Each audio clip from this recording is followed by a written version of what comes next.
Après mon divorce, j'étais SDF jusqu'à ce qu'une inconnue me demande « Êtes-vous Sophia ? Vous venez d'hériter de 47 millions de dollars. » Je m'appelle Sophia Hartfield, j'ai 32 ans, et j'avais les bras enfoncés jusqu'au coude dans une benne à ordures derrière un manoir saisi quand une femme en tailleur de créateur m'a approché. « Excusez-moi, êtes-vous Sophia Hartfield ? Demanda-t-elle. Je tenais un pied de chaise vintage, les mains couvertes de crasse, et la voix de mon ex-mari, datant d'il y a 3 mois, résonnait dans ma tête, « Personne ne voudra d'une SDF fauchée comme toi. » Ouais. Rien ne crie plus le « génie de l'architecture » que d'évaluer la valeur de revente des ordures à 7 heures du matin un mardi. Je suis sortie de la benne en m'essuyant les mains sur mon jean immonde. « C'est moi », ai-je dit. « Si vous êtes là pour saisir quelque chose, ce pied de chaise est littéralement tout ce que je possède. » Elle a souri. Je m'appelle Victoria Chen. Je suis une avocate représentant la succession de Theodore Hartfield. Mon cœur s'est arrêté. L'oncle Théodore, l'homme qui m'avait élevé après la mort de mes parents, qui avait inspiré mon amour pour l'architecture, qui m'avait renié lorsque j'avais choisi le mariage plutôt que ma carrière 10 ans plus tôt. Votre grand-oncle est décédé il y a 6 semaines, a poursuivi Victoria. Il vous a légué l'intégralité de sa succession. D'où nous regardez-vous aujourd'hui ? Indiquez votre ville dans les commentaires ci-dessous, et cliquez sur j'aime et s'abonner si vous avez déjà eu l'impression de toucher le fond pour que la vie vous réserve ensuite la plus inattendue des surprises. Vous voudrez certainement rester pour découvrir ce qui s'est passé ensuite. Il y a 3 mois, j'appartenais encore à la classe moyenne. J'avais une maison, un mariage et un diplôme d'architecte que je n'avais jamais utilisé. Mon ex-mari, Richard, m'avait clairement fait comprendre que travailler n'était pas nécessaire. Je gagne assez pour nous deux, disait-il comme si c'était romantique plutôt que contrôlant. Quand j'ai découvert sa liaison avec sa secrétaire, tout s'est effondré. Le divorce a été brutal. Richard avait des avocats hors de prix. J'avais l'aide juridictionnelle et de l'espoir. Il a eu la maison, les voitures, les économies. J'ai eu une valise et la certitude que notre contrat de mariage était en béton armé, avec ces derniers mots, bonne chance pour trouver quelqu'un qui voudra d'une marchandise avariée. Alors, j'avais survécu en faisant les poubelles pour trouver des meubles, en les restaurant dans un garde-meubles et en les vendant en ligne. Ce n'était pas glamour, mais c'était à moi. Victoria a fait un geste en direction d'une Mercedes noire. Peut-être pourrions-nous discuter dans un endroit plus confortable ? J'ai baissé les yeux sur moi-même. Je ne suis pas vraiment prête pour une Mercedes. Vous êtes l'unique héritière d'une succession de 50 millions de dollars, dit-elle calmement. La voiture ne craint pas un peu de poussière. 50 millions. Le chiffre me paraissait irréel. Je l'ai suivi, hébétée. Pendant le trajet, Victoria m'a tendu un dossier. Votre oncle vous a laissé sa résidence de Manhattan, sa collection de Ferrari, des biens d'investissement et la participation majoritaire dans Hartfield Architecture. Le cabinet est évalué à environ 47 millions de dollars. J'ai regardé les photos du manoir que j'avais vu dans Architectural Digest. Le domaine Hartfield, le chef-d'œuvre de l'oncle Théodore, une maison en grès brun de 5 étages mêlant l'élégance victorienne à l'innovation moderne. Il doit y avoir une erreur, ai-je murmuré. Il m'a renié il y a 10 ans. L'expression de Victoria s'est adoucie. Monsieur Hartfield ne vous a jamais retiré de son testament. Vous avez toujours été sa seule bénéficiaire. Cependant, il y a une condition, bien sûr. Quelle condition ? Vous devez prendre la direction de Hartfield Architecture en tant que PDG dans les 30 jours et conserver ce poste pendant au moins 1 an. Si vous refusez ou échouez, tout ira à l'Institut américain des architectes. J'ai ri amèrement. Je n'ai pas travaillé un seul jour comme architecte. J'ai été diplômée à 21 ans, mariée à 22. Mon mari pensait que mes études étaient un joli passe-temps. Monsieur Hartfield espérait que vous reviendriez un jour à l'architecture, a dit Victoria doucement. C'est sa façon de vous donner cette chance. La voiture s'est arrêtée devant un hôtel-boutique. Vous resterez ici ce soir. Demain, nous nous envolons pour New York pour rencontrer le conseil d'administration du cabinet. Vous avez 29 jours pour décider. J'ai regardé le dossier dans mes mains. Des photos de la vie que j'avais abandonnée pour un homme qui m'avait jetée. La vie que l'oncle Théodore avait toujours voulu que je mène. Je le ferai, ai-je dit. Quand partons-nous? Victoria a souri. 8 heures, voyagez léger. Tout ce dont vous aurez besoin vous attendra. J'ai jeté un coup d'œil au sac poubelle dans le coffre, contenant tous mes biens terrestres. Croyez-moi, voyager léger ne sera pas un problème. La chambre d'hôtel était plus luxueuse que n'importe quel endroit où j'avais vécu depuis des mois. En frottant la crasse de la benne sous mes ongles, j'ai aperçu mon reflet. Des joues creuses, des yeux épuisés, des cheveux ayant désespérément besoin d'attention. Voilà ce à quoi Richard m'avait réduite. J'ai repensé à mes 21 ans, en dernière année d'école d'architecture. Richard avait 32 ans, il était brillant, charmant. Il était entré dans ma galerie, où mon projet de centre communautaire durable avait remporté le premier prix. L'oncle Théodore avait été si fier. Tu vas changer le monde, avait-il dit. L'année prochaine, tu rejoindras mon cabinet. Nous écrirons l'histoire ensemble.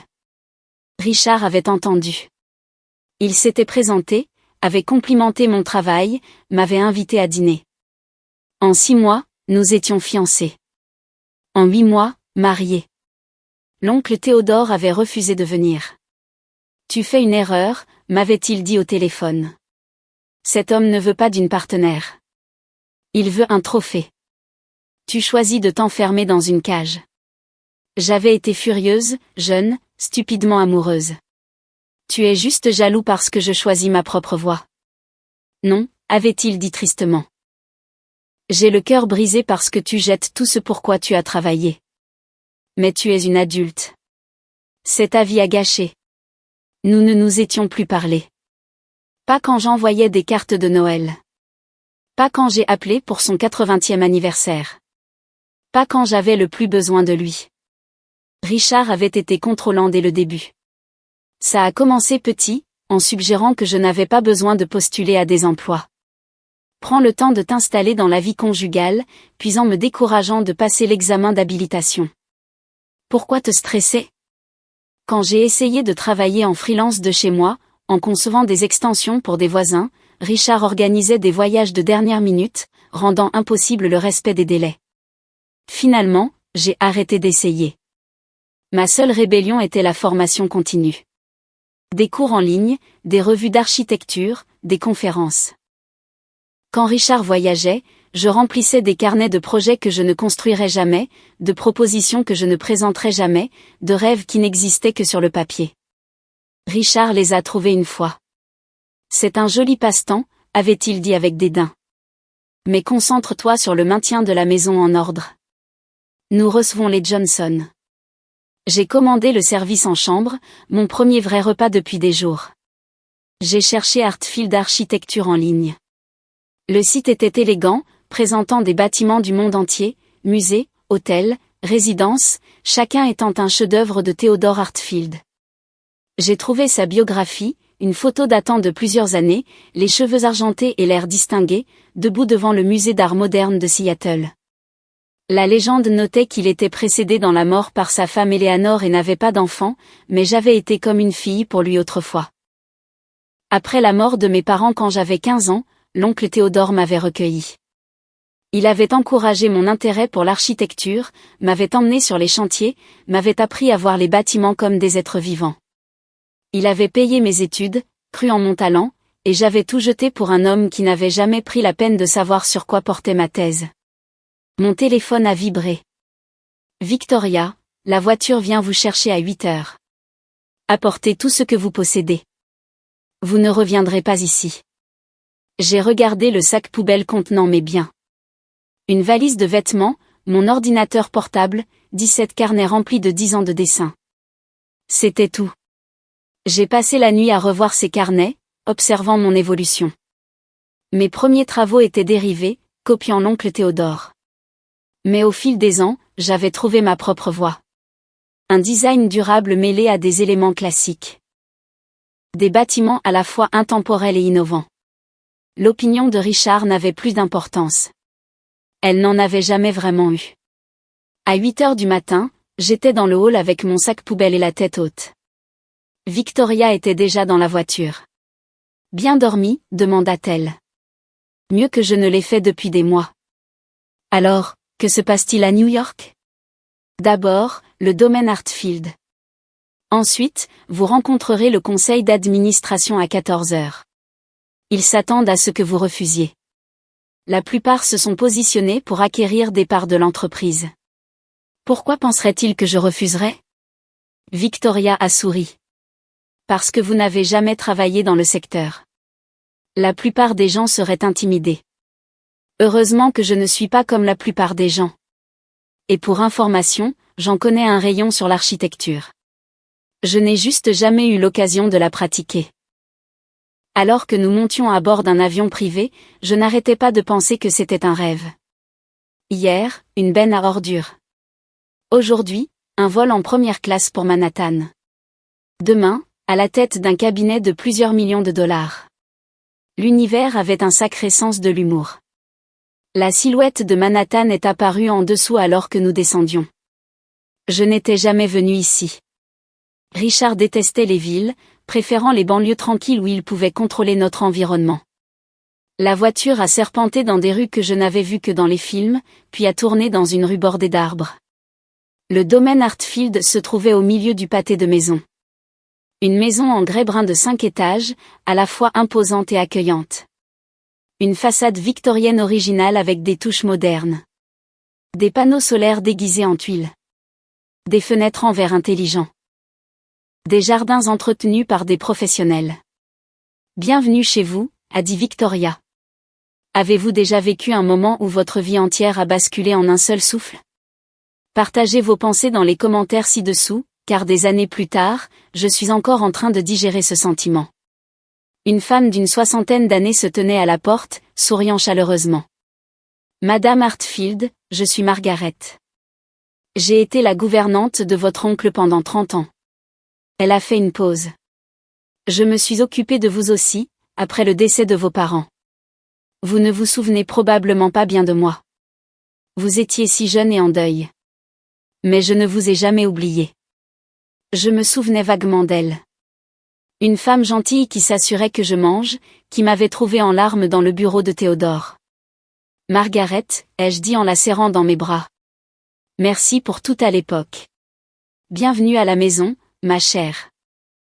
Votre oncle n'a jamais cessé d'espérer que vous reviendriez. L'intérieur était à couper le souffle.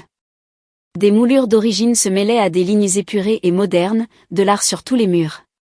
Des meubles à la fois confortables et dignes d'un musée. Ce n'était pas juste une maison. C'était une déclaration sur ce que l'architecture pouvait être. La suite de votre oncle est au 4e étage, a dit Margaret en me guidant à l'étage. Mais il a fait aménager le 5e en studio pour vous. Il l'a fait il y a 8 ans. Je me suis arrêtée. Il y a 8 ans? Mais nous ne nous parlions pas, le sourire de Margaret était triste. Monsieur Théodore n'a jamais cessé de croire que vous finiriez par rentrer à la maison. Il disait que vous étiez trop talentueuse pour rester enterrée pour toujours. Il a gardé cet espace prêt pour le jour où vous retrouveriez votre chemin, le 5e étage était le rêve de tout architecte. Des fenêtres du sol au plafond, d'immenses tables à dessin, un équipement informatique coûteux, des tiroirs remplis de fournitures. Sur un mur, un tableau d'affichage avec l'esquisse de mon exposition universitaire épinglée. Je l'ai touché doucement, les larmes brouillant ma vision. L'oncle Théodore l'avait gardé toutes ces années. Il était très fier de vous, a dit Margaret doucement. Il m'a dit un jour que votre talent était gâché mais pas perdu, que vous retrouveriez votre chemin un jour. Victoria est apparue à la porte. La réunion du conseil d'administration est dans 1 heure. Voulez-vous vous changer? Margaret a fait livrer des vêtements. Dans la chambre, j'ai trouvé une penderie pleine de tenues professionnelles, des tailleurs de qualité. J'ai choisi un bleu marine qui me faisait sentir comme l'architecte que je n'avais jamais pu être. En bas, un homme d'une 30aine d'années se tenait avec Victoria. Grand, cheveux sombres avec des reflets gris, des yeux gentils mais scrutateurs. Sophia Hartfield, dit-il en tendant la main. Je suis Jacob Sterling, associé principal chez Hartfield Architecture. J'ai travaillé avec votre oncle pendant 12 ans. Le Jacob Sterling? Vous avez conçu l'extension de la bibliothèque publique de Seattle. Ses sourcils se sont haussés. Vous connaissez mon travail. Je connais le travail de tout le monde. Je n'ai peut-être pas pratiqué, mais je n'ai jamais cessé d'étudier. Votre extension de bibliothèque a incorporé des principes de design biophilique que la plupart des architectes ignorent. C'était brillant. Quelque chose a changé dans son expression. Alors vous n'êtes pas juste un cas de charité de Théodore. Bien. Le conseil va vous tester immédiatement. Jacob a prévenu Victoria. Non, il a raison, ai-je dit. Ils s'attendent à ce que j'échoue. L'oncle Théodore le savait aussi. Jacob a souri. Théodore disait que vous étiez brillante, mais brisée. Il a dit que la femme qui entrerait dans cette salle de conférence nous dirait tout ce que nous devions savoir pour savoir si vous aviez survécu intact. J'ai pensé à Richard, à la fouille des poubelles, à l'oncle Théodore qui entretenait un studio en espérant que je l'utiliserais un jour. Alors, ne les faisons pas attendre. Les bureaux de Hartfield Architecture occupaient 3 étages à Midtown. Le personnel s'est retourné pour nous regarder entrer. Dans la salle de conférence, 8 personnes étaient assises autour d'une table, me regardant toutes comme une intruse malvenue.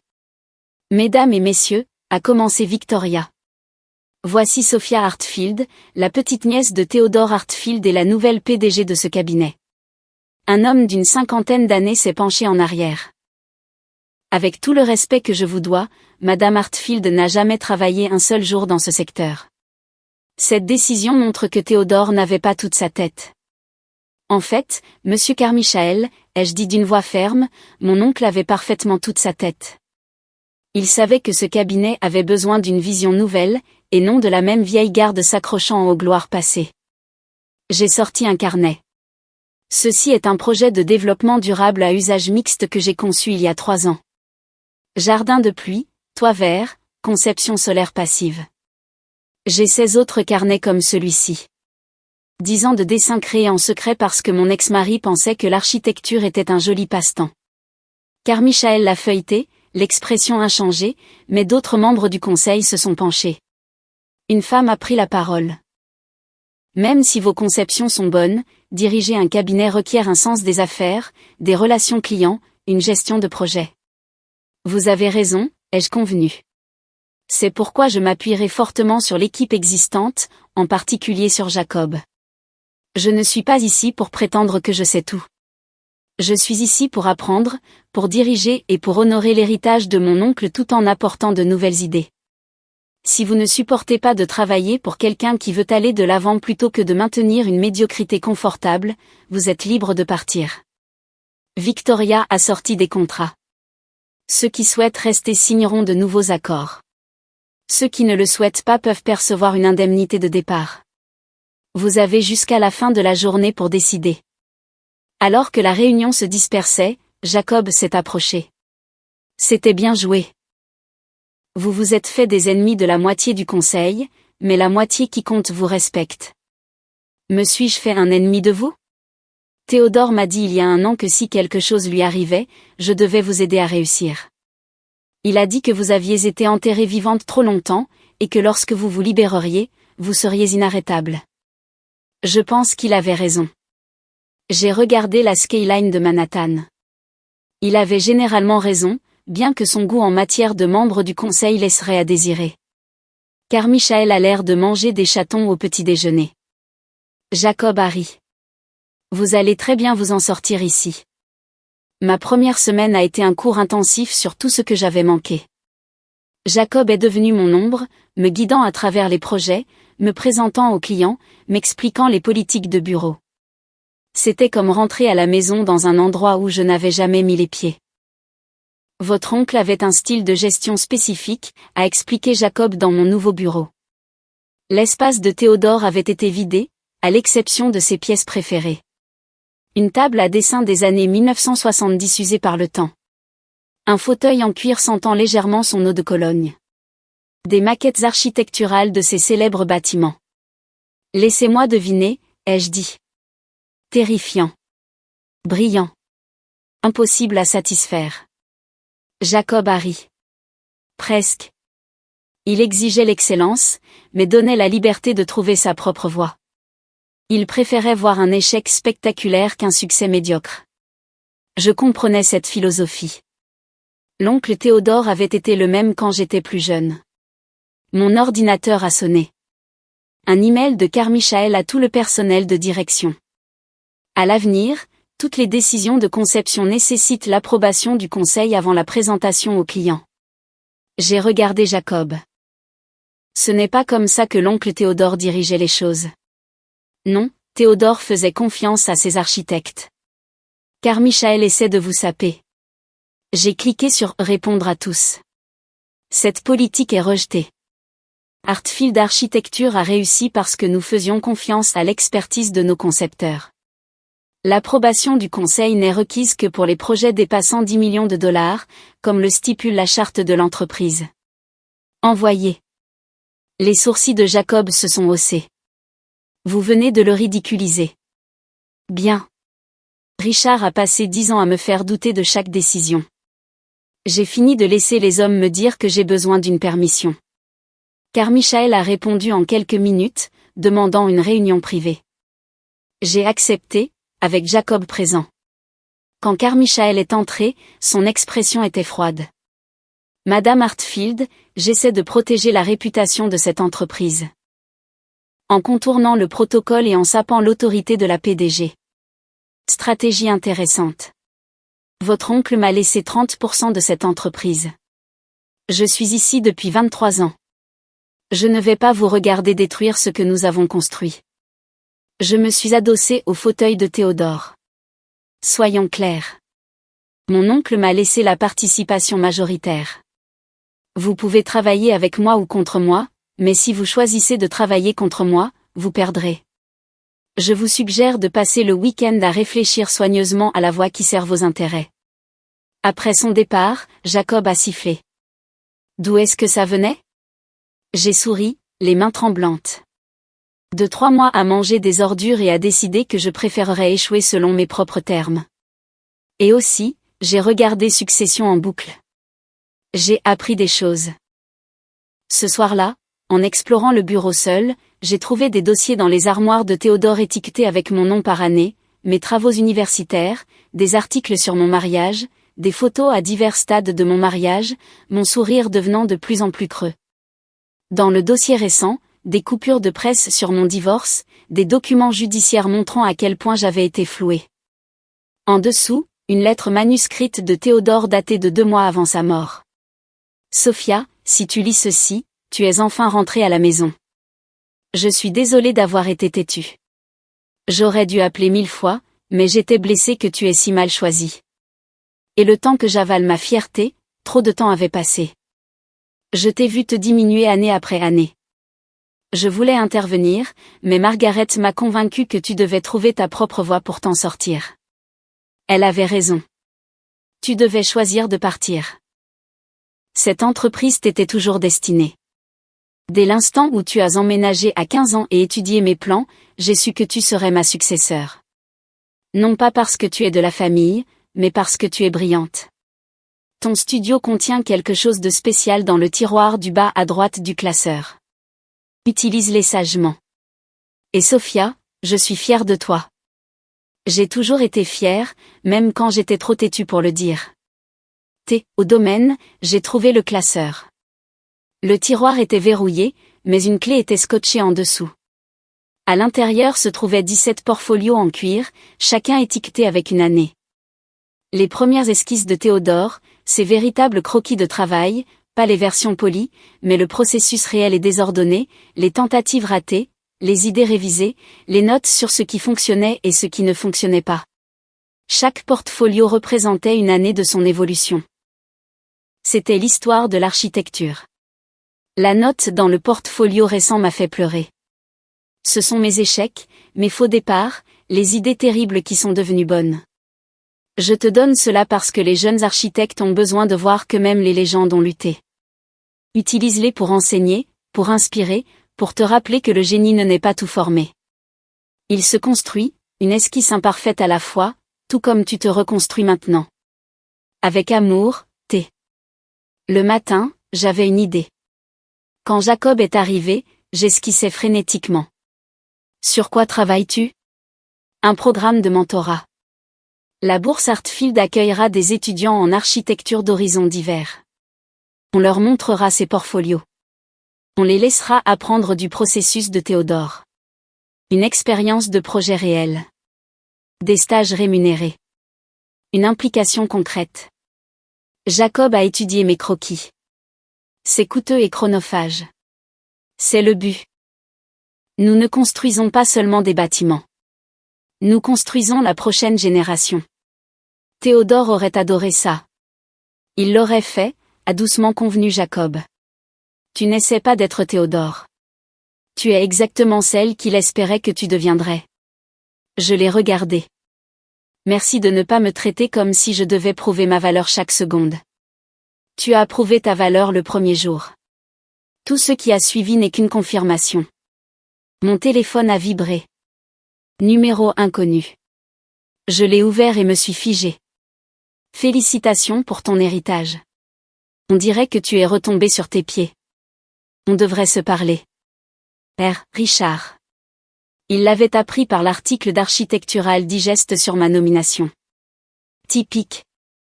J'ai montré le message à Jacob, qui s'est assombri. Tu veux que je m'en occupe? J'ai regardé la tentative désespérée de Richard de revenir dans ma vie maintenant que j'avais de l'argent, et je n'ai rien ressenti, juste une pitié lointaine. Non, ai-je dit en supprimant et en bloquant le numéro. Il ne mérite aucune réponse. Il est déjà en train de disparaître de mon histoire. Et c'était vrai. Richard devenait insignifiant. Une note de bas de page dans une histoire bien meilleure. Le projet Anderson était ma première présentation majeure à un client en tant que PDG. Un milliardaire de la tech voulait un siège social de pointe à Seattle, durable et emblématique, exactement ce pourquoi Artfield Architecture était connu. J'avais passé 3 semaines sur le projet avec nos ingénieurs. Toit végétalisé, collecte des eaux de pluie, verre intelligent optimisant la lumière et la température. Le bâtiment serait vivant, réactif. Jacob l'avait qualifié d'exceptionnel. Théodore serait fier. La présentation était prévue pour 10 heures. À 9h45, je suis arrivé pour constater que mon ordinateur portable avait disparu. Mes maquettes étaient là, mais l'ordinateur avec ma présentation était parti.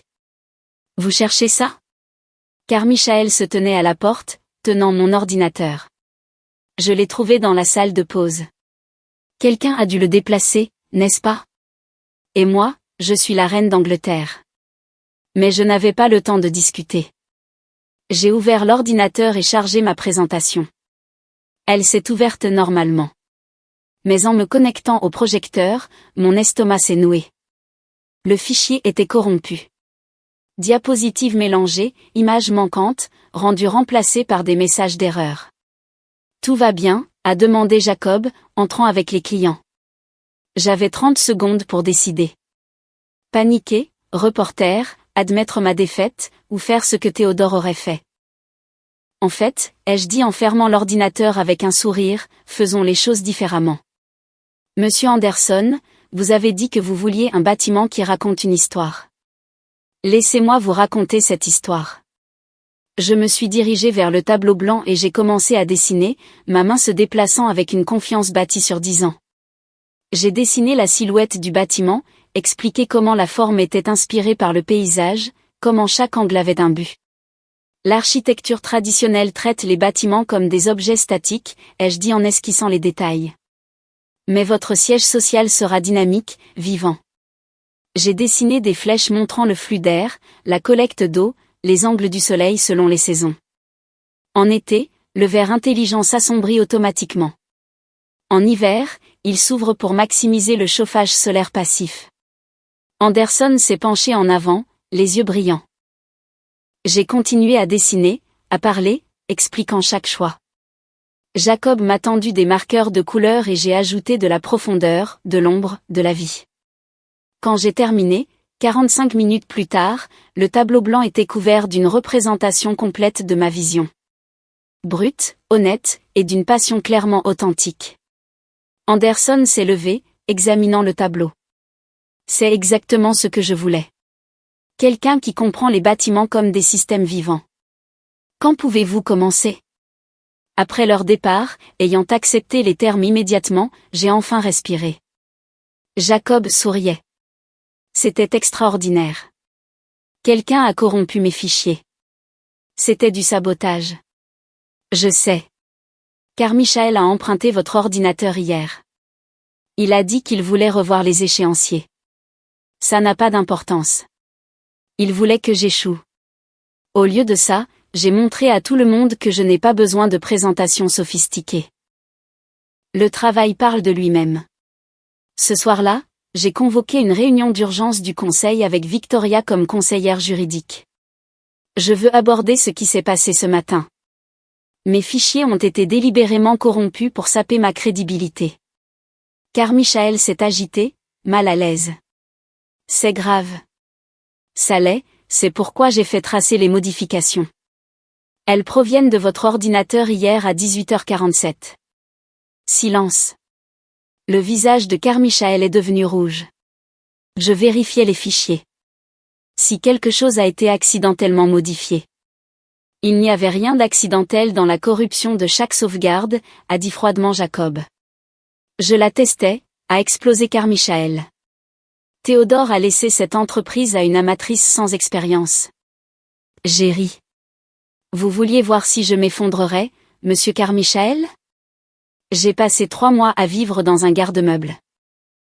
J'ai fait les poubelles pour trouver des meubles à vendre pour manger. Que vous corrompiez des fichiers ne m'atteint même pas. Mais saboter les intérêts de l'entreprise pour servir votre ego fait de vous un handicap. Je me suis levé. Voici ce qui va se passer. Vous allez démissionner immédiatement. En échange, l'entreprise rachètera votre participation de 30% à sa juste valeur marchande, et vous signerez un accord de non-dénigrement. Ou alors, je dépose des plaintes officielles, ce qui impliquera des avocats et détruira votre réputation. À vous de choisir. Vous avez jusqu'à la fin de la journée de demain. Après la réunion, Jacob m'a trouvé à la fenêtre.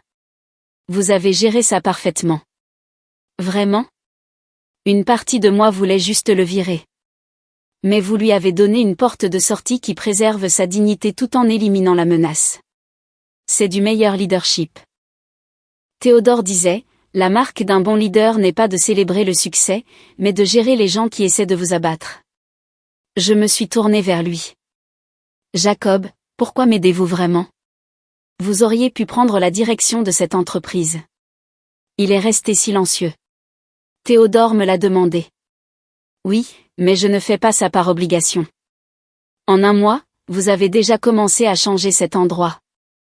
Le programme de bourse, la façon dont vous parlez aux jeunes architectes, comment vous traitez les bâtiments comme des systèmes vivants. Vous ramenez la passion. Il s'est rapproché. Et parce que j'ai regardé votre présentation improvisée, la façon dont vous avez dessiné, la façon dont vous avez parlé avec tout votre corps. Ce n'est pas quelqu'un qui fait semblant. C'est quelqu'un qui a suffoqué et qui a enfin appris à respirer. Il y avait quelque chose dans sa voix qui a fait battre mon cœur. Ce n'était pas seulement du respect professionnel. Jacob, ai-je commencé, mais il a levé la main. Je ne vais pas compliquer les choses. Vous sortez d'un mariage terrible. Vous vous reconstruisez. Je voulais juste que vous sachiez que je vous vois, la vraie vous, et qu'elle est remarquable. Il est parti avant que je puisse répondre. Car Michael a démissionné le lendemain matin. L'entreprise a racheté ses parts, les redistribuant entre les membres restants du conseil et les employés clés. Le plus grand obstacle à mon leadership avait disparu. Mais j'avais le sentiment que les vrais défis ne faisaient que commencer. 2 semaines après le départ de Carmichael, Margaret a trouvé un journal relié en cuir derrière les livres d'architecture de Théodore. Madame Hartfield, vous devriez lire ça. Votre oncle tenait un journal. Beaucoup d'entrées parlent de vous.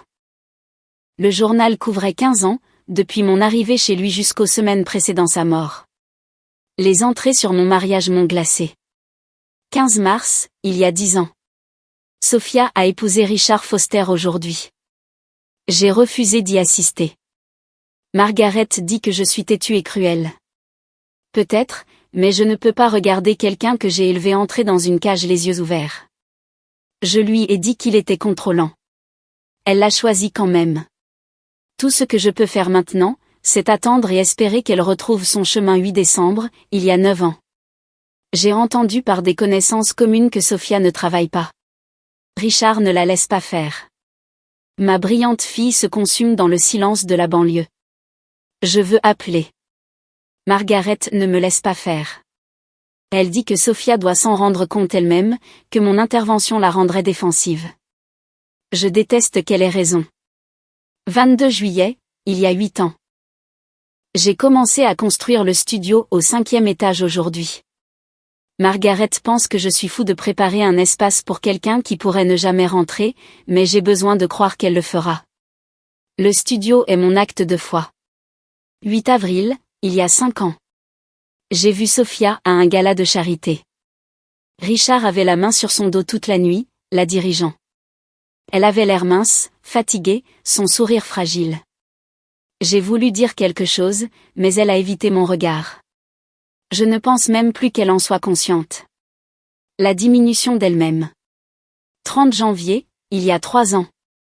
J'ai entendu que Richard a une liaison. Tout le monde le sait, sauf Sophia. Une partie de moi veut le lui dire, mais Margaret a raison. Elle doit le découvrir elle-même. Elle doit être assez en colère pour partir. Si je le lui dis, elle pourrait essayer de sauver le mariage par fierté. 11 novembre, il y a 2 ans. J'ai relu mon testament aujourd'hui. Tout va toujours à Sophia, à condition qu'elle dirige le cabinet pendant au moins 1 an. Jacob pense que je suis manipulateur. Peut-être, mais cette entreprise lui était destinée depuis qu'elle avait 15 ans et que je la trouvais à dessiner mes bâtiments. Elle a le don. Elle a juste besoin de s'en souvenir. 4 septembre, il y a 1 an. Le médecin dit qu'il me reste peut-être 6 mois. J'ai fait la paix avec la mort. Ce avec quoi je ne peux pas faire la paix, c'est la possibilité que Sophia passe sa vie dans cette prison de mariage. Tout ce que je peux faire, c'est lui laisser les outils pour se reconstruire quand elle sera prête. 20 décembre, il y a 6 mois. Sophia a demandé le divorce. Dieu merci. C'est sa chance. Le divorce sera brutal, mais elle est plus forte qu'elle ne le pense. 8 mars, il y a 8 semaines. Je meurs plus vite que prévu. La douleur est considérable, mais je suis serein. Victoria a pour instruction de trouver Sophia après mon départ. Le reste dépend d'elle. Soit elle relèvera le défi, soit elle trouvera sa propre voie. Dans tous les cas, elle sera libre. C'est tout ce que j'ai toujours voulu. Avec tout mon amour, Théodore.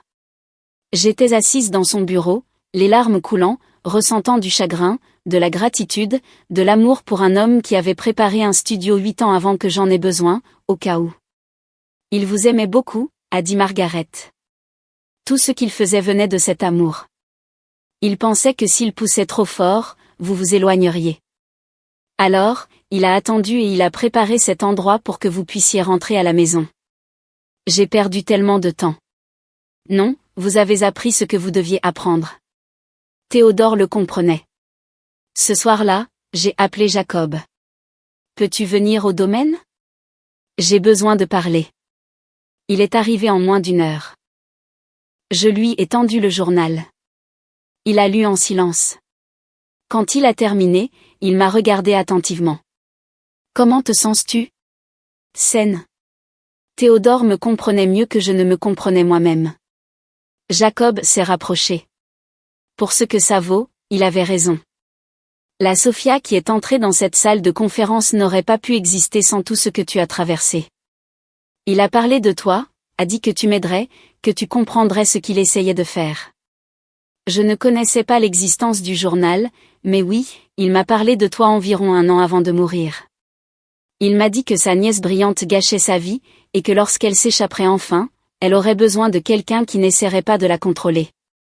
Il m'a fait promettre de te soutenir. C'est pour ça que tu es si gentil? Par obligation. Ça a commencé comme ça, a admis Jacob.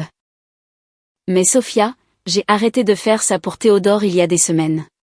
Maintenant, je le fais parce que chaque jour, je te vois devenir de plus en plus toi-même. Ce n'est pas de l'obligation. C'est de l'admiration. Il a pris ma main avec précaution. Et si je suis tout à fait honnête, c'est plus que de l'admiration. Mais tu sors juste d'un mariage terrible. Je ne vais pas te mettre la pression. J'ai regardé nos mains. Et si je voulais être prête? Jacob a souri. Alors nous trouverons une solution ensemble, au rythme dont tu as besoin. Sans pression, sans attente, juste deux architectes qui construisent quelque chose de nouveau. Nous nous tenions sur le toit terrasse de Théodore, surplombant la ville. Et j'ai ressenti quelque chose que je n'avais pas ressenti depuis une décennie. L'espoir. Pas seulement pour ma carrière, mais pour ma vie. Théodore m'avait rendu ma confiance en moi. Il avait prouvé que parfois, les gens qui nous aiment le plus doivent prendre du recul et nous laisser tomber, parce que c'est la seule façon d'apprendre que nous sommes assez forts pour nous relever. Le meilleur héritage n'est pas l'argent ou les biens. C'est le don de croire que vous êtes capable de choses extraordinaires. La bourse Hartfield a été lancée 3 mois après ma prise de fonction. Plus de 300 candidatures pour 12 places. Jacob et moi avons passé des semaines à examiner les portfolios. Celle-ci, ai-je dit, Emma Rodriguez. Elle conçoit des refuges pour sans-abri qui intègrent des jardins communautaires. Elle voit l'architecture comme un changement social. Jacob a étudié le dossier. Elle est jeune, seulement 22 ans. Aucune expérience. Moi non plus quand Théodore a cru en moi. C'est le but. Les boursiers sont arrivés en septembre, nerveux. Je les ai rassemblés dans le studio. Votre présence ici n'est pas de la charité. C'est un investissement. Théodore Hartfield croyait que la grande architecture vient de perspectives diverses. Vous travaillerez sur de vrais projets aux côtés de nos architectes. Vos idées seront entendues, contestées, parfois mises en œuvre. Bienvenue chez Hartfield Architecture. Emma s'est approchée après, les mains tremblantes. Mademoiselle Hartfield, merci. Ma famille ne comprenait pas pourquoi je voulais étudier l'architecture. J'ai souri. Laissez-moi deviner. Ils ont dit que c'était un joli passe-temps, mais pas une vraie carrière. Exactement. Parce que les gens qui ne comprennent pas la passion essaieront toujours de la diminuer. Mon ex-mari a passé 10 ans à me dire que mon diplôme était une jolie perte de temps. Ne laissez personne vous rabaisser pour avoir de grands rêves. Le programme était exigeant. Les boursiers travaillaient 40 heures par semaine sur les projets du cabinet tout en finalisant leur propre conception sous mentorat. Certains architectes seniors se sont plaints, mais la plupart l'ont adopté. En novembre, le projet de refuge communautaire d'Emma a attiré l'attention d'une organisation à but non lucratif construisant à Brooklyn. Il voulait que Hartfield dirige le projet avec Emma comme conceptrice principale sous supervision. C'est trop de responsabilité, s'inquiétait Emma. Tu es une architecte. Comporte-toi comme telle. Le projet est devenu le terrain d'essai d'Emma.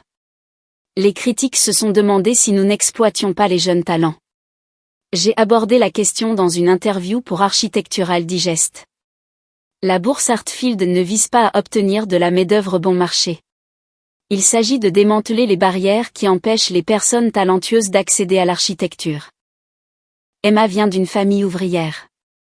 Elle ne pouvait pas se permettre des stages non rémunérés. Des programmes comme le nôtre garantissent que c'est le talent, et non le privilège, qui détermine le succès. L'article a été publié avec des photos de nos boursiers. En une semaine, 3 autres cabinets ont annoncé des programmes similaires. Tu es en train de changer le secteur, m'a dit Jacob un soir. Je fais ce que Théodore m'a appris. Bien que je sois sûr qu'il aurait un commentaire sarcastique sur le fait qu'il m'a fallu 10 ans pour le comprendre.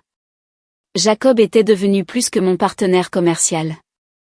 Nous étions tombés dans un rythme facile, travaillant tard, dînant ensemble, parlant de tout. L'attraction était indéniable, mais nous avions gardé les choses professionnelles jusqu'à la fête de Noël de l'entreprise en décembre. J'avais passé la journée sur le site de Brooklyn avec Emma, la regardant expliquer sa conception aux équipes de construction avec une confiance nouvelle. Quand je suis arrivée à la fête, j'étais en retard, décoiffée, et sincèrement heureuse. Jacob m'a trouvée près du bar, la cravate desserrée. Tu as manqué les discours. Laisse-moi deviner. Tout le monde a remercié tout le monde. Quelqu'un a fait une blague gênante et Mélissa de la Conta s'est saoulée trop tôt. Il a ri. Exactement dans cet ordre. Le DJ a commencé à jouer quelque chose de lent. Jacob m'a tendu la main. Danse avec moi. J'ai hésité. Cela semblait franchir une ligne, mais ensuite j'ai regardé son visage et j'ai pensé au journal de Théodore, à la construction de quelque chose de nouveau. Une seule danse. Il m'a attiré près de lui. Nous avons dansé sur la musique, sans parler, juste en étant là. Sophia, dit-il doucement. Je sais que nous avons convenu de garder les choses professionnelles. Nous l'avons fait. Et je sais que tu es encore en train de guérir. Je le suis. Mais j'ai besoin que tu saches quelque chose. Je suis amoureux de toi. Pas en train de tomber amoureux, mais complètement, irrévocablement amoureux. J'attendrai aussi longtemps que tu en auras besoin ou je me retirerai complètement. Mais je ne pouvais pas passer un jour de plus sans te le dire. Mon cœur s'est emballé. Une partie de moi voulait paniquer. Mais une plus grande partie, celle qui avait appris à prendre des risques audacieux, voulait sauter le pas, j'ai peur. Richard m'a fait douter de tout. Et si je ne suis pas prête? Et si je gâche tout? Alors nous trouverons une solution ensemble. Je ne suis pas Richard. Je ne veux pas te contrôler. J'aime qui tu es en ce moment, l'architecte brillante qui improvise des présentations et lance des programmes de bourse. Ce n'est pas quelqu'un qui a besoin de changer. Je l'ai embrassé, là, sur la piste de danse, devant la moitié de l'entreprise. Impulsif, probablement compliqué, mais juste. Quand nous nous sommes séparés, la salle était silencieuse. Puis quelqu'un a applaudi, et soudain tout le monde applaudissait. J'ai enfoui mon visage dans l'épaule de Jacob, en riant. Eh bien, dit-il en souriant.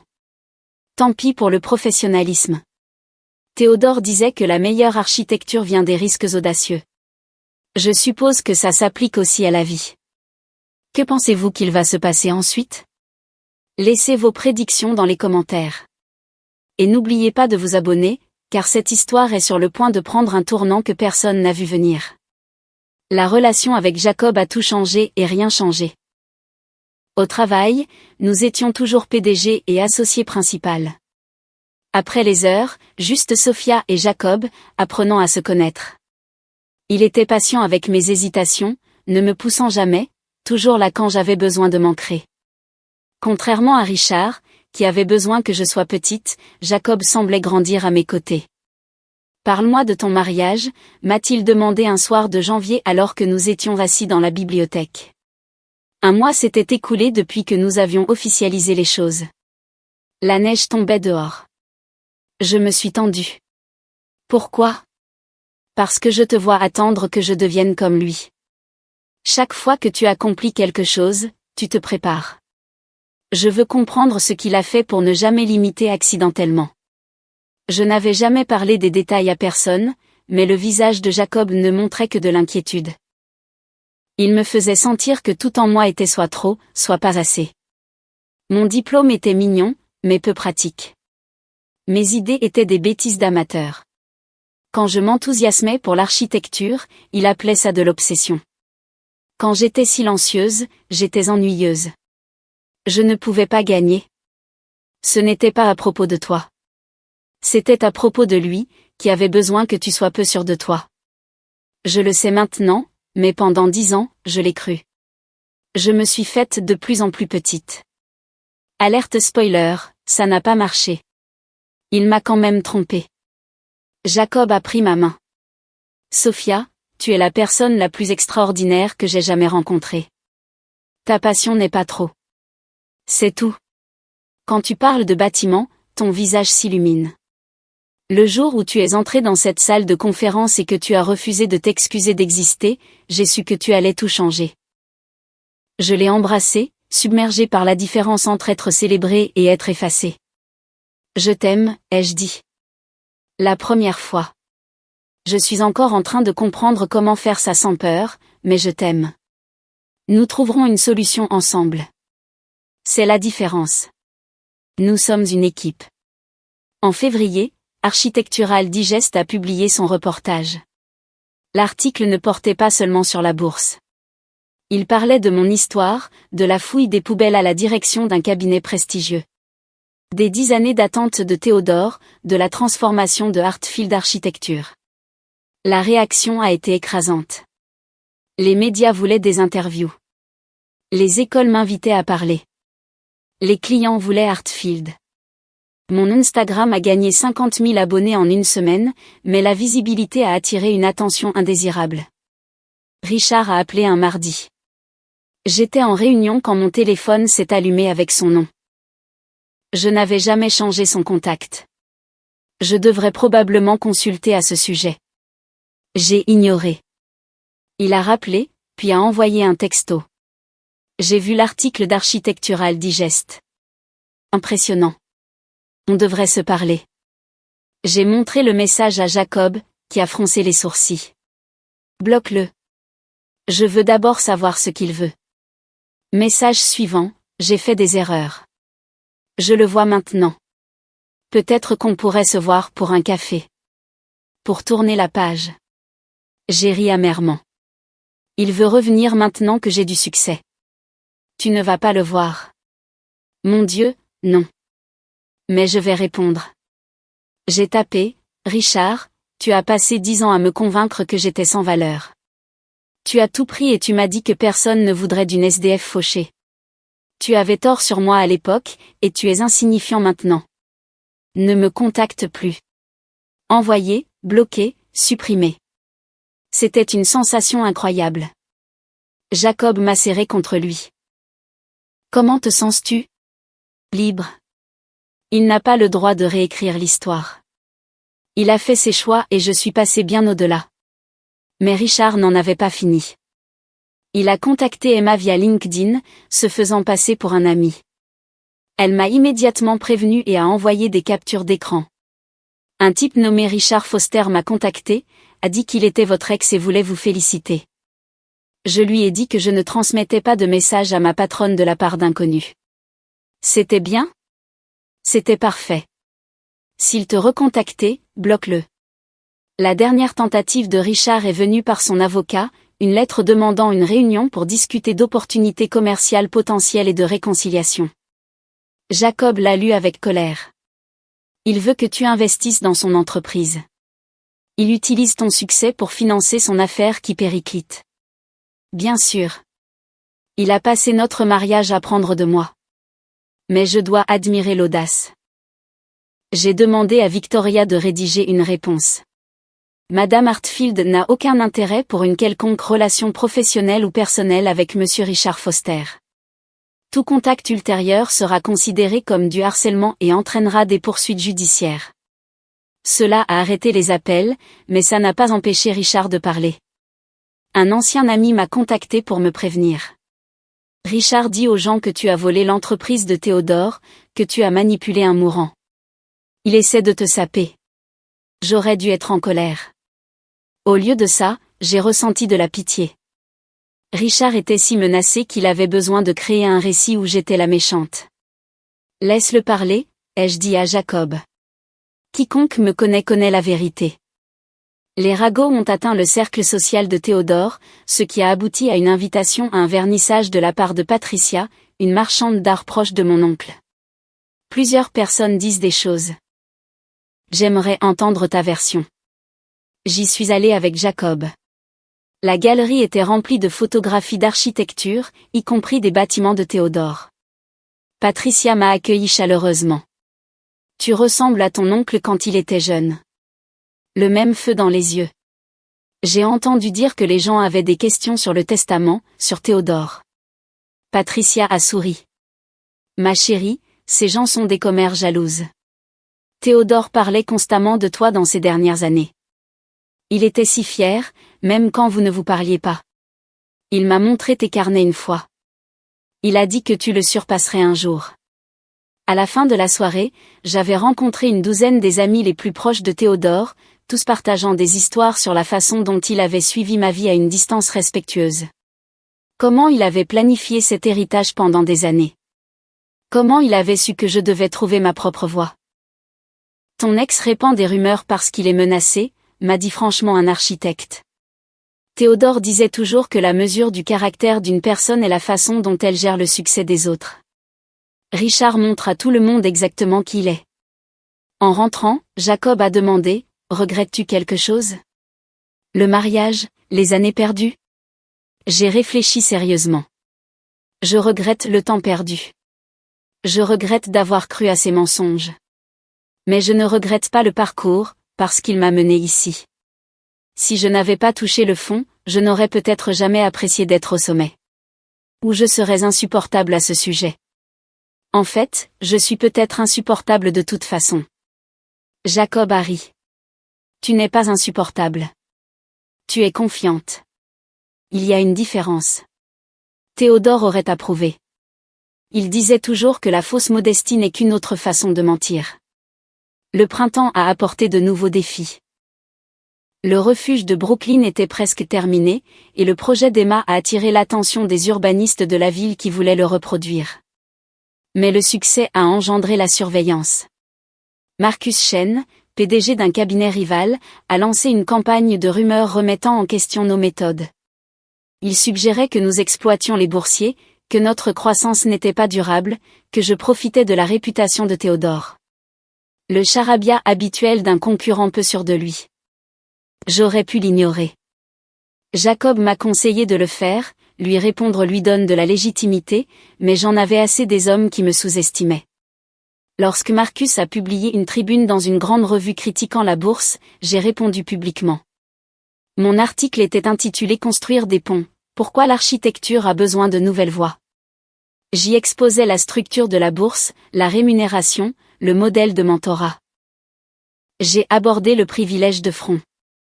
Marcus Chen a hérité de son cabinet de son père. Je ne juge pas cet avantage, mais je le juge de retirer l'échelle derrière lui. La question n'est pas de savoir si des programmes comme la bourse Hartfield sont de l'exploitation. C'est de savoir si le secteur peut évoluer au-delà du népotisme pour servir les communautés pour lesquelles nous concevons. L'article est devenu viral. Les écoles l'ont partagé. Les jeunes architectes l'ont loué. Marcus avait l'air de ce qu'il était, un homme privilégié menacé par le changement. Les amis de Théodore se sont ralliés. Patricia a écrit un éloge de la bourse. D'autres architectes ont suivi, créant un soutien qui a noyé les critiques de Marcus. Mais l'attention a apporté quelque chose d'inattendu. Un producteur d'un réseau de streaming a pris contact pour un documentaire sur l'architecture transformative. Il voulait présenter le refuge de Brooklyn, la bourse, mon histoire. C'est une exposition énorme, a dit notre directrice marketing. Mais ça signifie ouvrir votre vie personnelle à l'examen. J'ai regardé Jacob. Qu'en penses-tu ? Je pense que tu feras ce que ton instinct te dit, mais réfléchis à ce que tu es à l'aise de partager. Ton histoire est puissante, mais personnelle. Ce soir-là, nous en avons discuté. Si je fais ça, les gens poseront des questions sur mon mariage, sur pourquoi Théodore et moi ne nous parlions pas.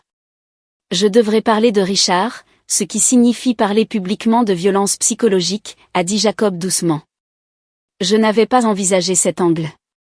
Je ne veux pas lui donner autant de place dans mon histoire. Il a déjà pris 10 ans. Mais en le disant, j'ai réalisé quelque chose. Richard n'était pas l'histoire. Théodore l'était. Ma résilience l'était. Richard n'était que l'obstacle que j'avais surmonté. Je le ferai, mais je contrôle le récit.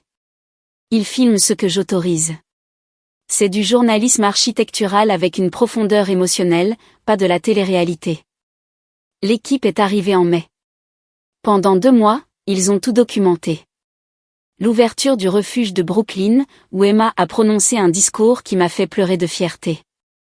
Des étudiants boursiers présentant leurs projets à de vrais clients. Des réunions du conseil marquées par un respect mutuel au lieu de jeu de pouvoir. Ils ont interviewé les amis de Théodore partageant des histoires. Margaret a parlé de le voir suivre ma vie de loin. De la douleur de me voir lutter. Et ils ont posé des questions sur Richard. Dans l'interview filmée dans le studio de Théodore, je suis restée simple. J'étais mariée à quelqu'un qui avait besoin que je sois petite pour se sentir grand. Il voyait mes études comme une menace. Le divorce m'a dévastée financièrement mais m'a libérée émotionnellement. Parfois, tout perdre, c'est se retrouver. L'intervieweur a insisté pour avoir des détails, mais j'ai souri et secoué la tête. Les détails n'ont pas d'importance. Ce qui compte, c'est que j'ai survécu et que j'ai construit quelque chose de beau à partir des décombres. C'est la seule histoire qui vaille la peine d'être racontée. Richard a le droit d'être une note de bas de page. Et honnêtement, même ça, c'est généreux. Le documentaire a été accéléré pour la programmation d'automne de la plateforme de streaming. Il voulait capitaliser sur le buzz autour de notre programme de bourse. Quand il a été diffusé en août, seulement 4 mois après le début du tournage, la réaction a été écrasante. Des étudiants en architecture ont pris contact, partageant des histoires de pression familiale. Des femmes ont écrit pour me remercier d'avoir parlé de la violence psychologique sans la sensationnaliser. La bourse a reçu plus de 1000 candidatures. Et Richard a rappelé, parce qu'apparemment, cet homme n'apprenait jamais. J'étais au restaurant avec Jacob quand mon téléphone a vibré avec un numéro inconnu. J'ai répondu par curiosité. Sophia, c'est Richard. Je me suis figée. Jacob a tendu la main pour prendre la mienne. Comment as-tu eu ce numéro? J'ai vu le documentaire. Tu m'as fait passer pour un monstre. Je n'ai pas mentionné ton nom une seule fois. Si tu t'es reconnu dans mon histoire, ça en dit plus sur toi que sur moi. Ça s'appelle l'introspection. Tu devrais essayer un jour. Les gens savent que c'était moi. Tes amis, nos anciens voisins. Tu détruis ma réputation. J'ai ri. Richard, je n'ai pas pensé à toi depuis des mois.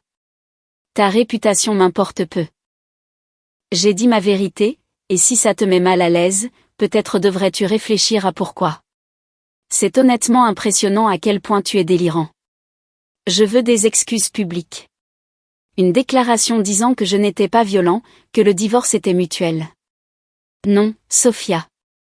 Je vais te dire ça une seule fois. Tu as passé 10 ans à me faire croire que j'étais sans valeur. Tu as tout pris dans notre divorce. Tu t'es moqué de mes études. Et maintenant que j'ai construit quelque chose d'extraordinaire, tu veux réécrire l'histoire. Je me suis levée, sortant du restaurant. Je ne te dois rien. Ni mon silence, ni mon confort, ni une seule seconde de mon temps.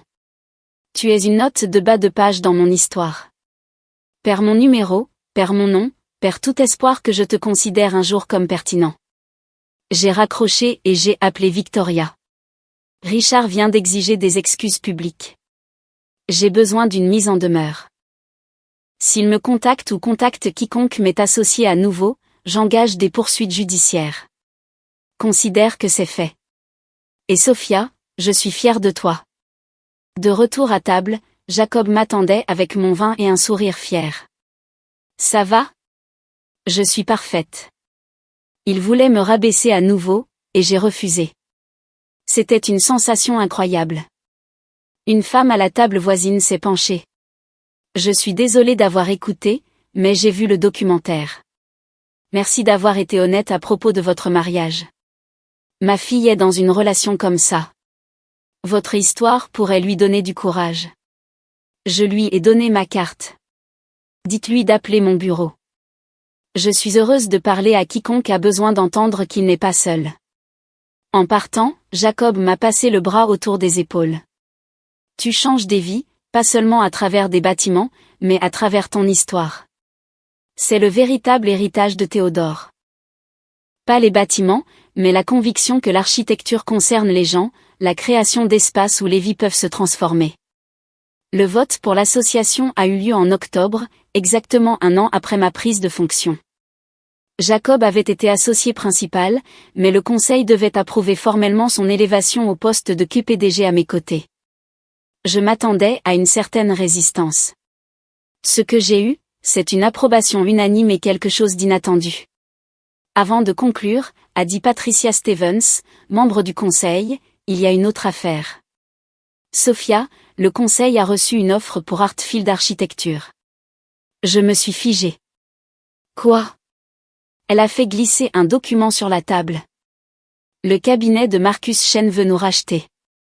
Il offre 300 millions de dollars pour une acquisition complète. Son cabinet a perdu de gros clients au profit d'une autre, et suite à notre obtention de 3 contrats gouvernementaux internationaux importants cette année, il voit l'acquisition comme sa seule voie. Étant donné votre participation de 51%, la décision vous appartient. 300 millions. J'aurais personnellement plus de 150 millions. La sécurité financière à vie. C'est un piège, a immédiatement dit Jacob. Marcus a passé des mois à nous saper. L'offre est légitime, a dit Patricia. Je soupçonne qu'il veut éliminer la concurrence et absorber nos méthodes. J'ai lu attentivement les termes. Une acquisition complète signifiait que Marcus contrôlerait tout, le nom, les projets, le programme de bourse. Il pourrait tout dissoudre et effacer l'héritage de Théodore. Non, ai-je dit sans hésitation.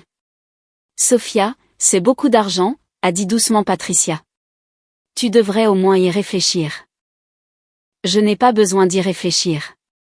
Théodore ne m'a pas laissé cette entreprise pour que je la vende à quelqu'un qui représente tout ce contre quoi il s'est battu. La réponse est non. Les membres du conseil ont échangé des regards. Puis Patricia a souri. C'est exactement ce que nous espérions que tu dirais. Théodore a inclus une clause dans son testament que nous n'avions pas le droit de divulguer avant que tu aies été PDG pendant 1 an et que tu aies fait face à une offre d'acquisition majeure. Elle a sorti un autre document. Si tu rejetais toute offre d'acquisition substantielle, tu recevrais un fonds fiduciaire supplémentaire qu'il a établi. 30 millions de dollars sans restriction, pour avoir compris que certains héritages ne peuvent être achetés. Je me suis assise, stupéfaite. Il m'a testé. Même après sa mort. Il voulait s'assurer que tu valorisais le travail plus que la richesse. Beaucoup auraient vendu.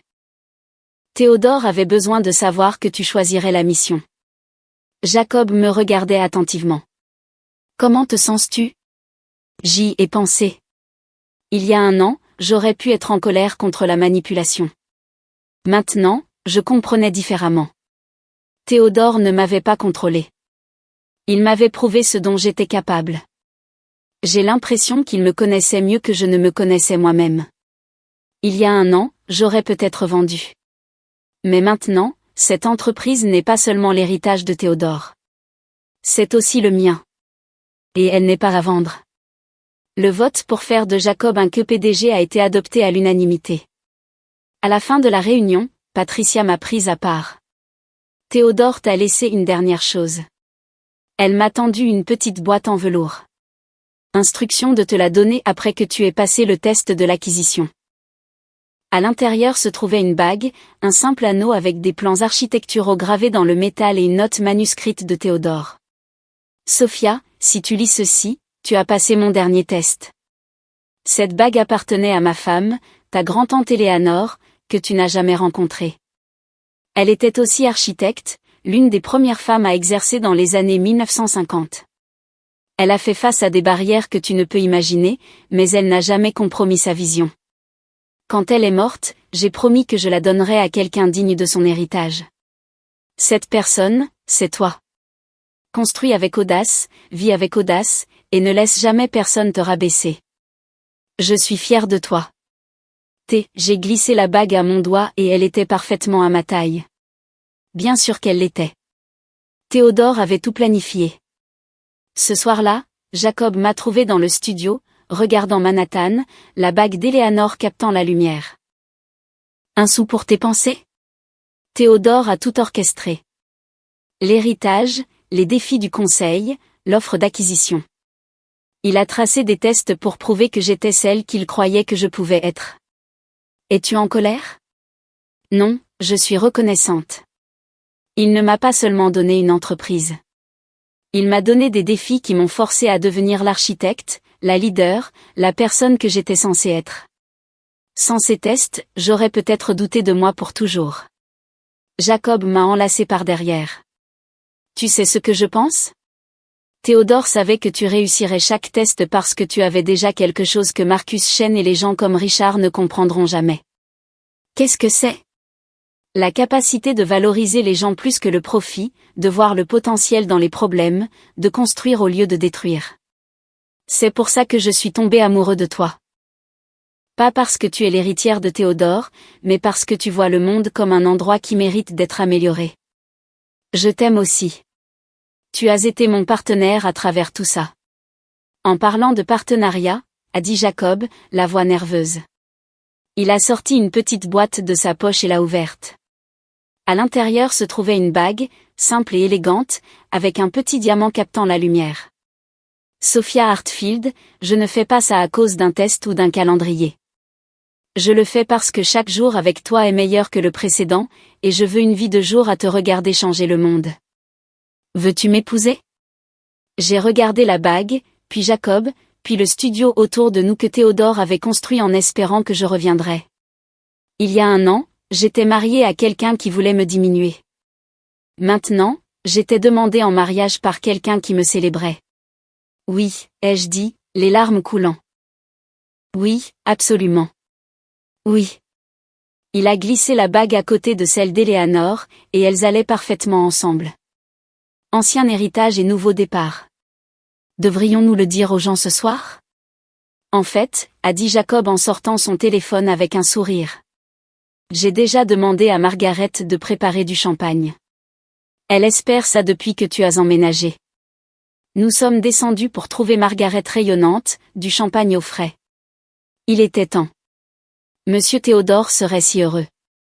Il a probablement planifié ça aussi, ai-je dit en riant à travers mes larmes. Il a probablement une lettre sur le fait que Jacob était parfait pour moi. En fait, a dit Margaret en se dirigeant vers le bureau de Théodore, il en a une. Elle est revenue avec une enveloppe adressée à nous deux. Datée de la semaine précédant la mort de Théodore. Jacob et Sophia, si vous lisez ceci ensemble, mon plan a mieux fonctionné que je ne l'espérais. Jacob, tu as été comme un fils. Sophia, tu as toujours été comme une fille. Je ne pouvais imaginer de meilleurs leaders pour mon entreprise ou de meilleurs partenaires l'un pour l'autre. Construisez quelque chose de beau ensemble. Et s'il vous plaît, n'appelez aucun de vos enfants Théodore. Ce nom meurt avec moi. Tout mon amour, T. Nous avons ri et pleuré, en portant un toast à un homme qui avait cru en nous quand nous ne croyions pas en nous-mêmes. L'annonce des fiançailles a fait des vagues dans la communauté architecturale. Architectural Digest voulait une exclusivité. Les magazines de design voulaient des photos. Même les anciens rivaux de Théodore ont envoyé des félicitations étonnamment gentilles. Mais la plus grande réaction est venue de Richard, parce que bien sûr. Victoria m'a appelé un vendredi matin de novembre, la voix tendue par une colère contenue. Richard a intenté un procès. Il prétend que tu as utilisé des biens matrimoniaux pour investir dans Hartfield Architecture. Qu'il a droit à une partie de ton héritage. J'ai ri. J'étais fauchée quand nous avons divorcé. Il a tout pris. Comment aurais-je pu investir quoi que ce soit? Il soutient que tes connaissances en architecture, acquises pendant votre mariage alors qu'il te soutenait financièrement, constituent un bien matrimonial qui a contribué à ton succès actuel. C'est absurde, mais c'est conçu pour être perturbateur et coûteux à combattre. Jacob, qui écoutait sur haut-parleur, avait l'air furieux. Il fait ça parce qu'elle est fiancée. C'est de la méchanceté, pas un fondement juridique. Exactement. C'est pourquoi nous allons le détruire. Sophia, j'ai besoin de preuves de ton mariage qui montrent que Richard t'a activement empêché de travailler. Des emails, des textos, tout ce où il a découragé ta carrière. J'ai pensé à ces 10 années. J'ai tenu des journaux. Rien que je lui ai montré, mais j'ai documenté des choses. Ses commentaires sur mon diplôme, les fois où il a saboté des opportunités d'emploi, les façons dont il m'a isolé. Parfait. Fais-les-moi parvenir aujourd'hui. Nous engageons une contre-poursuite pour détresse émotionnelle, diffamation et harcèlement. Richard est sur le point d'apprendre que te cibler était la pire décision qu'il ait jamais prise. Trouver les journaux a été plus difficile que prévu. Ils étaient dans des cartons que je n'avais pas ouverts depuis mon déménagement à Manhattan. Jacob est venu avec moi. En triant les cartons, j'ai trouvé les journaux enfouis sous de vieux manuels. Écoute ça, ai-je dit, lisant une entrée datant de 5 ans après mon mariage. Richard a dit à son collègue au dîner que mon diplôme d'architecte était un passe-temps. Mignon mais inutile. Quand j'ai essayé de le corriger, il a ri et a dit que j'étais trop sensible. Plus tard, il m'a dit que je l'avais embarrassé. Je me suis excusée. Mon Dieu, Jacob, je me suis excusée d'exister. La mâchoire de Jacob était serrée. Il a systématiquement détruit ta confiance en toi. Il a essayé, mais il n'a pas réussi. Je suis toujours là et c'est lui qui intente des procès futiles. Les journaux dressaient un tableau dévastateur. 10 ans de manipulation émotionnelle documentée de ma main. Richard critiquant mon apparence, mon intelligence, mes rêves. Richard perdant mon inscription à l'examen d'habilitation. Richard organisant des voyages pendant les entretiens que j'avais arrangés. Richard me répétant que personne d'autre ne m'aimerait. Victoria a examiné les documents avec une satisfaction sombre. Ce ne sont pas seulement des preuves. C'est une feuille de route de la violence. Le procès de Richard va se retourner contre lui de manière spectaculaire. La contre-poursuite a été déposée en 1 semaine et l'équipe juridique de Richard a immédiatement tenté de régler à l'amiable. Ils ont proposé d'abandonner son procès si nous abandonnions le nôtre. Absolument pas, ai-je dit à Victoria. Il s'en est pris à moi quand j'étais enfin heureuse. Il a essayé de saper mes fiançailles, mon succès, ma paix. Il ne s'en tirera pas sans conséquence. Tu comprends que ce sera public. Les dossiers de divorce, les allégations de violence, tout cela sera dans les documents judiciaires. Bien. Laissez les gens voir qui il est vraiment. J'ai fini de protéger sa réputation au détriment de ma vérité. L'audience préliminaire était prévue pour décembre. Je suis entrée dans cette salle d'audience avec Jacob à mes côtés, Margaret derrière nous, et la certitude absolue que je faisais ce qu'il fallait. Richard était déjà assis avec ses avocats, l'air confiant. Cette confiance s'est évaporée lorsque le juge a examiné nos demandes reconventionnelles. Monsieur Foster, ces allégations sont assez graves.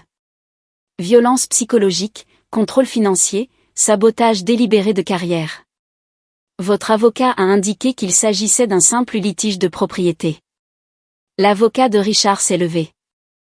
Votre honneur, ces accusations sont exagérées. Mon client a soutenu financièrement Madame Hartfield tout au long de leur mariage. Victoria s'est levée avec aisance. L'a-t-il soutenu ou emprisonné, votre honneur? Nous avons une documentation complète montrant que Monsieur Foster a systématiquement empêché Madame Hartfield de poursuivre sa carrière. Il a découragé l'emploi, saboté les candidatures, utilisé le contrôle financier pour maintenir sa domination. Ce n'était pas du soutien. C'était de la violence conçue pour la maintenir dépendante. Elle a présenté les journaux, les preuves par email, le témoignage de notre conseiller conjugal. Quand elle a terminé, Richard avait l'air pâle et petit. Le juge n'était pas sympathique. Monsieur Foster, ces documents suggèrent que votre procès est plus de nature vengeresse que substantielle. Madame Hartfield a reçu son héritage après la finalisation de votre divorce. Vous n'avez aucune créance légale. De plus, prétendre que son éducation est un bien matrimonial alors que vous l'avez activement empêché de l'utiliser professionnellement est à la fois juridiquement futile et moralement discutable. L'avocat de Richard a essayé d'argumenter, mais le juge l'a interrompu. Requête rejetée avec préjudice. Monsieur Foster, vous avez de la chance que Madame Hartfield ne poursuive pas pour harcèlement criminel. Je vous suggère de considérer ce résultat comme un cadeau et de continuer votre vie.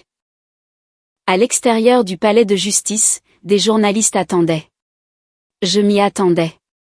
Madame Hartfield, que pensez-vous de la décision du juge? Justifiée. Mon ex-mari a passé 10 ans à essayer de me faire croire que j'étais sans valeur. Il a tout pris dans notre divorce. Et quand j'ai reconstruit ma vie, il a essayé de prendre ça aussi. Aujourd'hui, un juge a confirmé ce que je savais déjà. Richard Foster est un petit homme qui ne supporte pas les femmes fortes. J'ai fini de lui donner le moindre pouvoir sur mon histoire. Allez-vous engager d'autres poursuites judiciaires? Non. Il ne vaut pas mon temps ni mon énergie. J'ai des bâtiments à concevoir, une entreprise à diriger et un mariage à planifier. Richard est insignifiant pour mon avenir, et honnêtement, il l'a toujours été. Le clip est devenu viral. Le soir même, d'autres femmes se sont manifestées avec des histoires sur Richard, des schémas de comportement contrôlant. Son entreprise a commencé à perdre des clients. Sa réputation s'est effondrée, non pas à cause de quelque chose que j'avais activement fait, mais à cause de qui il avait toujours été. Enfin exposé. Jacob m'a trouvé cette nuit-là sur le toit terrasse du domaine, regardant les lumières de la ville. Comment te sens-tu vraiment? Libre. Enfin. Complètement libre. Il ne peut plus me toucher. Son opinion n'a pas d'importance. Son existence n'affecte pas mon bonheur. Théodore serait fier. Tu as transformé ta douleur en pouvoir. C'était toujours son plan. Chaque test, chaque défi, tout menait à ça, à moi. Comprendre que je ne suis pas définie par celui qui a essayé de me briser, mais par la façon dont je me suis reconstruite. Alors, quelle est la suite? Tu as vaincu tes démons, fait grandir l'entreprise, commencé une révolution. Que fait Sophia Hartfield pour un rappel? J'ai souri, sortant une esquisse sur laquelle je travaillais. Je veux utiliser les 30 millions du dernier fonds fiduciaire de Théodore pour quelque chose d'ambitieux. Une initiative nationale d'architecture publique. Des bibliothèques, des centres communautaires, des espaces publics conçus avec le même soin habituellement réservé aux projets de luxe. Une architecture qui sert tout le monde. Jacob a étudié les croquis. Une initiative nationale. C'est ambitieux. Théodore disait toujours que la meilleure architecture devrait être démocratique. Que la beauté et l'innovation ne devraient pas être des luxes. C'est ainsi que j'honore sa mémoire tout en laissant ma propre marque. Notre propre marque, a corrigé Jacob.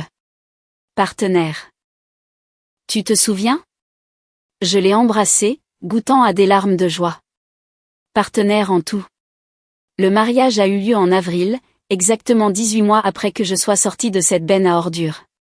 Nous l'avons gardé relativement petit, une centaine de personnes, dans le jardin sur le toit du domaine que Théodore avait conçu des décennies auparavant. Emma était ma demoiselle d'honneur, ayant été diplômée de la bourse et ayant rejoint Hartfield à plein temps. Elle avait pleuré quand je lui avais demandé. Tu as changé ma vie, pas seulement ma carrière, toute ma compréhension de ce qui est possible. Tu as fait ça toi-même. J'ai juste ouvert la porte. Patricia m'a accompagnée à l'hôtel, l'amie la plus proche de Théodore servant de famille que j'avais choisi. Margaret a sangloté pendant toute la cérémonie, serrant un mouchoir que Théodore avait laissé spécifiquement pour cette occasion. Les vœux de Jacob étaient simples et parfaits. Sophia, tu m'as appris que le partenariat signifie célébrer la force de l'autre, pas la concurrencer. Tu as fait de moi un meilleur architecte, un meilleur homme. Je promets de toujours te voir, de te défier et de croire que tu es capable de l'impossible. Mes vœux ont été plus difficiles sans pleurer. Jacob, il y a 18 mois, j'étais convaincu que personne ne voudrait de moi, que j'étais brisé. Tu n'as pas seulement prouvé le contraire. Tu m'as fait comprendre que je n'avais jamais été brisé. J'attendais juste de trouver quelqu'un qui voyait mes fissures comme des endroits où la lumière pouvait entrer. Merci d'être mon partenaire dans tous les sens du terme, et de m'aimer exactement comme je suis. Nous avons dansé sous des guirlandes lumineuses, entourés de gens qui m'avaient vu me transformer. L'équipe du documentaire a filmé un bref épilogue, le dernier chapitre d'une série primée sur l'architecture, la rédemption et les secondes chances. Alors que la soirée touchait à sa fin, Jacob m'a prise à part dans le studio. Sur la table à dessin se trouvait un portfolio en cuir que je ne reconnaissais pas. Théodore l'a laissé à Patricia avec des instructions de nous le donner le jour de notre mariage. À l'intérieur se trouvaient des croquis, des dizaines, des projets que Théodore avait créés mais jamais construits. Des centres communautaires, des écoles, des logements abordables, une architecture sociale pour les gens que la société oublie souvent.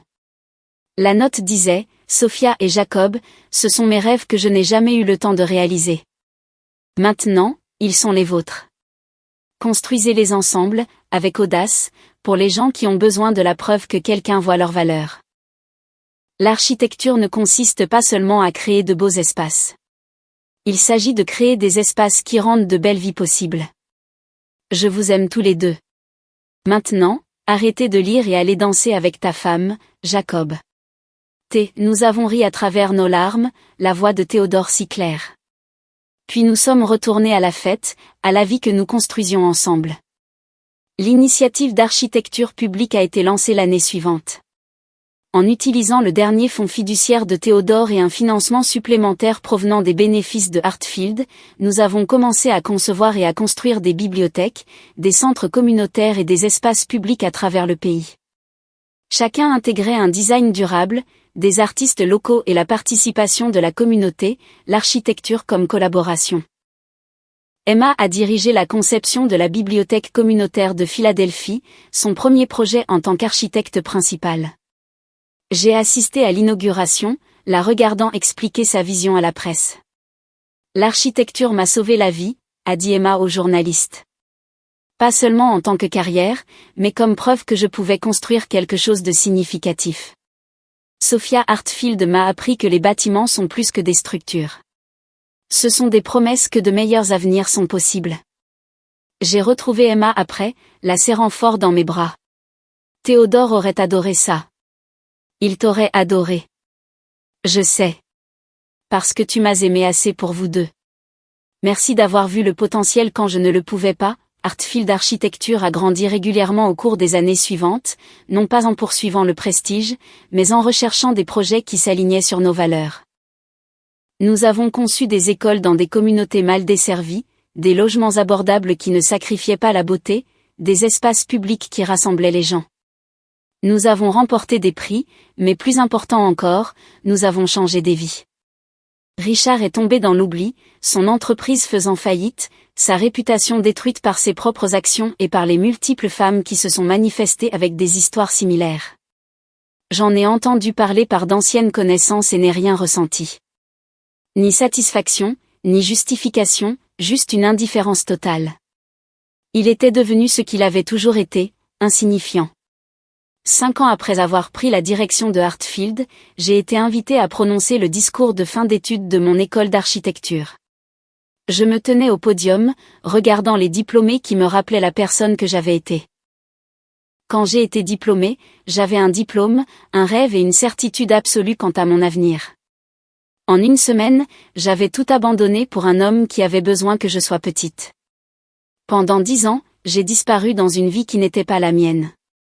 Mais voici ce que j'ai appris, vous ne pouvez pas vraiment vous perdre. Vous pouvez vous égarer temporairement, mais votre moi essentiel demeure, attendant que vous vous en souveniez. Quand je me suis finalement échappée de ce mariage, je n'avais rien. Pas d'argent, pas de maison, pas de confiance. Mais j'avais mon éducation, ma passion et un grand-oncle qui croyait que j'en valais la peine d'attendre. Certains d'entre vous prendront des chemins directs. D'autres feront d'abord un détour par l'obscurité. Les deux parcours sont valables. Ce qui compte, c'est de se souvenir de ceci, vous êtes des architectes. Vous voyez le potentiel dans les espaces vides. Vous comprenez que les fondations doivent être solides avant que les bâtiments ne puissent s'élever. Appliquez cette même vision à vos propres vies. Construisez-vous avec soin, honnêteté, courage. Et quand la vie essaie de vous abattre, rappelez-vous que vous êtes formés pour reconstruire à partir des ruines. Les applaudissements ont été tonitruants. Mais ce qui importait le plus, c'étaient les étudiants qui se sont approchés après, partageant leurs propres histoires, me remerciant d'avoir été honnête. Si cette histoire a résonné en vous, assurez-vous de liker et de vous abonner pour plus d'histoires sur la transformation, la résilience et le pouvoir de refuser de rester petit quand le monde essaie de vous diminuer. Ce soir-là, je suis retournée au domaine où ce chapitre a commencé. Jacob était dans le studio, travaillant sur des croquis pour un musée pour enfants à Détroit. Margaret avait préparé le dîner. Je suis montée sur le toit terrasse, dans le jardin où Théodore avait imaginé mon retour. La ville s'étendait en dessous, pleine de bâtiments conçus par des gens avec des rêves et de la détermination. J'ai pensé à la femme qui était sortie de cette benne il y a 18 mois, croyant qu'elle avait tout perdu. J'aurais aimé pouvoir lui dire ce qui allait arriver. Mais plus que ça, j'aurais aimé pouvoir lui dire la chose la plus importante, elle était déjà tout ce qu'elle avait besoin d'être. Elle avait juste besoin de temps et d'espace pour s'en souvenir. Mon téléphone a vibré. Emma, je viens de décrocher la commande pour le centre communautaire de San Francisco. Ton modèle est en train de changer le pays. Merci d'avoir cru en moi. J'ai souri en tapant ma réponse, merci d'avoir prouvé que Théodore avait raison sur le potentiel. Tu nous surpasseras tous un jour. Jacob m'a rejointe sur le toit. À quoi penses-tu? À tout. Où j'étais, où je suis, où nous allons. Et où allons-nous? Je me suis tournée vers lui, cet homme qui avait choisi de construire à mes côtés. Ou que nous concevions la suite. Ensemble. Il a acquiescé. Et dans ce mot, il y avait tout. Partenariat, confiance, amour, et la compréhension que la meilleure architecture, qu'il s'agisse de bâtiments ou de vie, est créée par des gens qui refusent de diminuer la lumière de l'autre. Théodore m'avait donné plus que de l'argent ou des biens. Il m'avait donné le cadeau de toucher le fond assez fort pour comprendre ce que c'était que d'avoir un sol solide. Il avait prouvé que parfois, les gens qui nous aiment le plus nous laissent lutter parce qu'ils croient que nous sommes assez forts pour nous sauver nous-mêmes. Et je l'avais fait. Je m'étais sauvée, je m'étais reconstruite plus forte, et j'avais créé un héritage qui n'avait rien à voir avec le fait d'hériter du succès et tout à voir avec le fait de devenir exactement celle que j'étais censée être. Les lumières de la ville scintillaient comme des plans attendant d'être remplis de sens. Demain, je retournerai au bureau, aux projets et aux problèmes, et à la belle complexité de créer des espaces qui changent des vies. Mais ce soir, je me tenais sur le toit de Théodore avec Jacob à mes côtés, portant la bague d'Éléanore à côté de ma bague de fiançailles, et je comprenais la vérité que mon grand-oncle avait passé des années à m'enseigner. On peut tout prendre à quelqu'un, sauf sa capacité à reconstruire. Et quand ils renaissent de leurs cendres, ils ne redeviennent pas ce qu'ils étaient avant.